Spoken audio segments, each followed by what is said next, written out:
কোটটো হৈছে ভগৱদ গীতাৰ আৰু কৈছে for him who has conquered the mind is the best of friends সেইজন ব্যক্তিয়ে যি নিজৰ মনটোৰ ওপৰত নিয়ন্ত্ৰণ আনিছে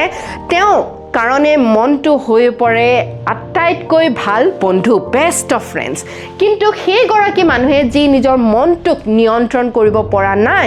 মনটোৱে হৈ পৰে তেওঁৰ কাৰণে আটাইতকৈ ডাঙৰ শত্ৰু the mind his mind will be the greatest enemy এই কথাষাৰৰ তাৎপৰ্য হয়তো আপোনালোকে বুজি পাইছে আমাৰ মনটোৱে অনৰ্গল আমাৰ লগত কথা পাতি থাকে আৰু সেই ক্ষেত্ৰত আমি কি কথা চিন্তা কৰিছোঁ কেনেকৈ চিন্তা কৰিছোঁ তাৰ ওপৰত যদি আমি নিয়ন্ত্ৰণ নাথাকোঁ আমাক মনটোৱে বিপথে পৰিচালনা কৰিব পাৰে আৰু তেতিয়া আমাৰেই শত্ৰু আমাৰ মনটো হৈ পৰিব পাৰে কিন্তু একেধৰণে আমাৰ মনটোক যদি আমি নিয়ন্ত্ৰণ কৰি ৰাখোঁ আমি যদি আমি যদি চিন্তা কৰোঁ যে আমি কি চিন্তা কৰিম আমি মনটোক যদি আমি সেইসমূহ কথাহে চিন্তা কৰিবলৈ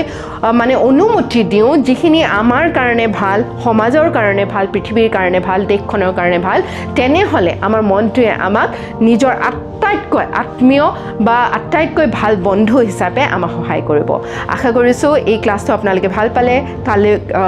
কাইলৈ মে ডে হয় সেইকাৰণে আমাৰ কেৰিয়াৰ ক্লাছ বন্ধ থাকিব আপোনালোকক পুনৰ নেক্সট ক্লাছত লগ পাম থ্যাংক ইউ সো মাচ